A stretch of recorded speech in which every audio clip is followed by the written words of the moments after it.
నమస్తే సార్. నమస్తే. సార్, అధిక బరువుతో బాధపడే వాళ్ళకి మన వంటింట్లోటువంటి ఔషధ గుణాలతోటి కలిగిన ఏదన్నా మంచి హోమ్ రెమెడీ ఉందంటారా? చాలా చాలా ఉన్నాయమ్మా. హ్మ్. సో ఈ మధ్య కాలంలో ఈ యొక్క సమస్య మరీ విపరీతంగా పెరిగిపోతూ పెరుగుతుంది. చాలా ఇబ్బందికరంగా పరిణమిస్తుందమ్మా. హ్మ్. సో చిన్న వయసు నుంచి ఈ సమస్య మొదలై ఇంత ఒటుంటింత ఎన్నో చందాన హ్మ్. ఆ సమస్య మరీ తీవ్ర రూపం దాల్చేసేసి ఆ వెయిట్ అధికంగా పెరగడం వల్ల అనేక రకాలైన ప్రాబ్లమ్స్ అమ్మా. హార్మోనల్ ఇంబ్యాలెన్సెస్, మోకాళ్ళ నొప్పులు, హ్మ్. తర్వాత ఈ షుగర్ రావడము, ఇలాంటి అనేక బీపీ రావడము, ఇలాంటి అనేక రకాలైన సమస్యలు కూడా వస్తున్నాయమ్మా. సో మంచి రెమెడీ, సో చాలా అద్భుతంగా పనిచేసేటువంటి ఒక రెమెడీ మన ప్రేక్షకుల కోసం చెప్తానమ్మా. తప్పకుండా సో సార్. దానికి తయారీకి కావాల్సిన పదార్థాలు కూడా మూడు పదార్థాలమ్మా. ఓకే. సో చాలా సింపుల్ రెమెడీ. ఓపికగా, పట్టుదలగా, కృషితో, సాధించాలనే తపనతో ఈ యొక్క ఔషధాన్ని వాడుకోవడం వల్ల చాలా సమర్థవంతమైన ఫలితాలు కలుగుతాయమ్మా. ఓకే. దీనికి తోడు ఏంటంటే నేను గత కొన్ని వీడియోలో కూడా చెప్పడం జరిగిందమ్మా. ఆహార పరంగా కొన్ని జాగ్రత్తలు తీసుకోవాలి.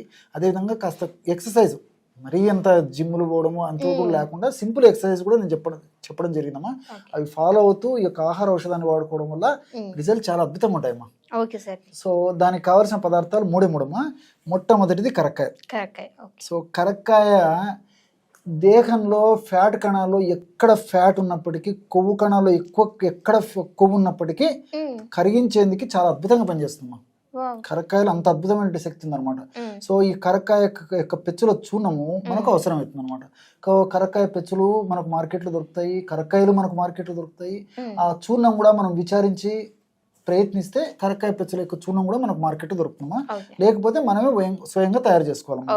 కరక్కాయలు దంచేసేసి విత్తనాలు తీసేసి పైన పెచ్చులను 2 రోజులు ఎండబెట్టేసేసి పొడి చేయడం వల్ల ఇలాగ తయారైపోతుంది. కరక్కాయ పెచ్చుల యొక్క చూర్ణం కావాలి. రెండవ పదార్థంగా పసుపు అమ్మా. పసుపు కొమ్మలు దంచి తయారు చేసుకున్న చూర్ణము. మూడవ పదార్థంగా మిరియాల యొక్క చూర్ణం. ఈ యొక్క 3 పదార్థాలు కలిపి ఔషధంగా తయారు చేసుకున్నట్లయితే ఈ దేహంలో నేను ఇంతకుముందే చెప్పినట్లు కొవ్వు కణాల్లో కొవ్వు ఎక్కడ ఎక్కువగా సంచితమైనప్పటికీ ఆ కొవ్వు చాలా త్వరగా సమర్థవంతంగా కలిగేందుకు అవకాశం ఏర్పడుతుందమ్మా. ఆ ఔషధాన్ని ఎలా తయారు చేసుకుని వాడుకోవాలో కూడా చూపిస్తానమ్మా. సో ఈ 3 పదార్థాలు ఎలాగా ఏ రేషియోలో కలుపుకోవాలంటే మొట్టమొదట కరక్కాయ పెచ్చుల యొక్క చూర్ణం అమ్మా. కరక్కాయ పెచ్చుల యొక్క చూర్ణాన్ని ఒక 100 గ్రాములు తీసుకోవాలమ్మా. సో ఔషధం తయారు చేసి చూపించేందుకు ఇక్కడ కొద్దిగా మాత్రమే కలపడం జరుగుతుందమ్మా. మన ప్రేక్షకులు ఈ యొక్క ఔషధాన్ని వాడదలిచినటువంటి వాళ్ళందరూ కూడా 100 గ్రాములు కరక్కాయ చూర్ణం ఈ విధంగా కలుపుకోవాలి ఏమా.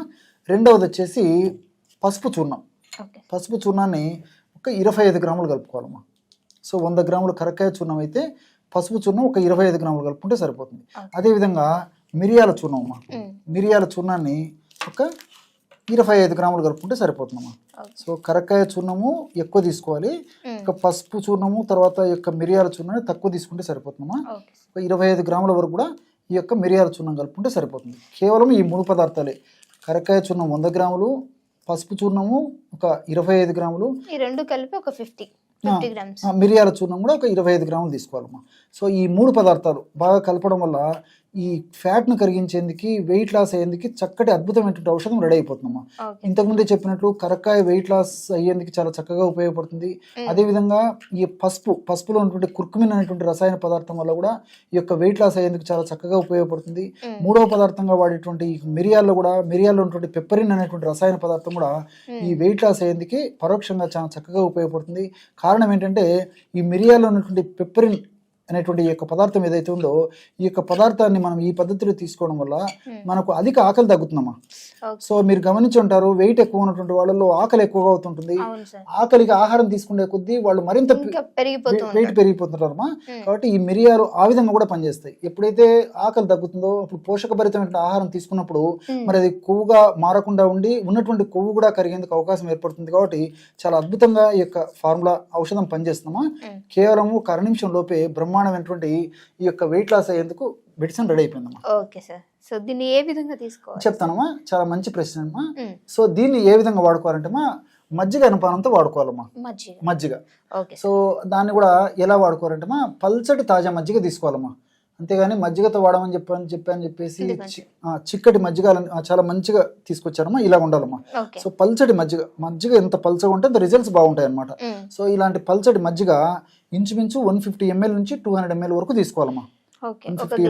ఎగ్జాక్ట్లీ ఒక గ్లాస్ వరకు మజ్జిగ తీసుకొని ఇందులో మనం తయారు చేసి పెట్టుకున్నటువంటి పౌడర్ ఏదైతే ఉందో అది సమస్య కొద్దిగా ఉంటే ఒక 1/4 టీ స్పూన్ పౌడర్ సరిపోతుందమ్మా. సమస్య మరీ ఎక్కువ ఉంటే 1/2 టీ స్పూన్ వరకు కూడా కలుపుకోవచ్చు అనమాట. ఓకే. సో 1/2 టీ స్పూన్ నుంచి 1/2 టీ స్పూన్ వరకు 150 మిల్లీలీటర్ల నుంచి ఒక 100 మిల్లీలీటర్ల మజ్జిగలో ఒక 1/2 టీ స్పూన్ నుంచి 1/2 టీ స్పూన్ వరకు ఈ యొక్క మనం తయారు చేసి పెట్టుకున్నటువంటి ఈ యొక్క చూర్ణాలన్నిటిని బాగా కలిపేసేయాలమ్మా. ఒక అర నిమిషం లేదా 1 నిమిషం లోపల కలిపేసేసరికి కలపడం వల్ల ఈ పదార్థం అంతా క్రమక్రమంగా ఆ మజ్జిగలో కలిసిపోతుంది అనమాట. కాబట్టి ఈ విధంగా పదార్థం అంతా బాగా కలిసిపోయిన తర్వాత ఈ యొక్క ఔషధాన్ని సేవించాలి. చూడమ్మా, అతి త్వరలోనే బ్రహ్మాండమైనటువంటి వెయిట్ లాస్ అయ్యేందుకు చక్కటి తక్ర పానీయం రెడీ అయిపోయిందమ్మా. తక్రం అంటే మజ్జిగమ్మా. సో మజ్జిగతో తయారు చేసుకున్నటువంటి పానీయం కాబట్టి తక్ర పానీయం అని చెప్పుకోవచ్చు. సో బ్రహ్మాండమైనటువంటి ఔషధం రెడీ అయిపోయింది. సో ఈ విధంగా తయారు చేసుకున్నటువంటి మజ్జిగని ఆహారం తర్వాతమా, ఆహారానికి ముందైనా వాడుకోవచ్చు, ఆహారం తర్వాత అయినా వాడుకోవచ్చు. ఆహారానికి ముందైతే ఒక 15 నిమిషాల ముందు, ఆహారం తర్వాత అయితే ఒక 15 నిమిషాల తర్వాత ఈ పద్ధతిలో మజ్జిగ సేవించాలమ్మా. సో రోజు 2 సార్లు ఈ యొక్క పద్ధతిలో ఔషధాన్ని సేవిస్తూ, మరి ఔషధం మనం తయారు చేసి పెట్టుకున్న చూర్ణం అయిపోయిన తర్వాత మళ్ళీ ఫ్రెష్గా తయారు చేసుకుని వాడుకుంటే సరిపోతుందమ్మా. ఈ విధంగా క్రమం తప్పకుండా వాడుకోవడం వల్ల చాలా సమర్థవంతమైన ఫలితాలు త్వరగా కలిగేందుకు అవకాశం ఏర్పడుతుందమ్మా. Thank you so much sir. చూసారు కదా, మీరు కూడా అధిక బరువుతో బాధపడే వాళ్ళు, సో మనం మజ్జిగలో ఒక చిన్న 3 ఇంగ్రీడియంట్స్ మన ఇంట్లో దొరికేటువంటి వాటితోటి కలుపుకొని తాగటం వల్ల బరువు అనేది తగ్గే అవకాశం చాలా మేరకు ఉంది. సో మీకు ఒకవేళ నచ్చినట్లయితే ట్రై చేయండి, ఈ వీడియోని అందరికీ షేర్ చేయండి. సో మీకు ఇంకేమైనా ప్రాబ్లమ్స్ ఉన్నట్లయితే దాని కింద కామెంట్ చేస్తే అవి కూడా చేయడానికి మేము ట్రై చేస్తాము. తప్పకుండా మీ రిజల్ట్ అనేది మాత్రం కామెంట్ చేయడం మర్చిపోకండి. So and thank you so much. And ఇంకో వీడియోతో మళ్ళీ మీ అందరి ముందుకు వస్తాం. అప్పటి వరకు చూస్తూనే ఉండండి our channel. Thank you sir.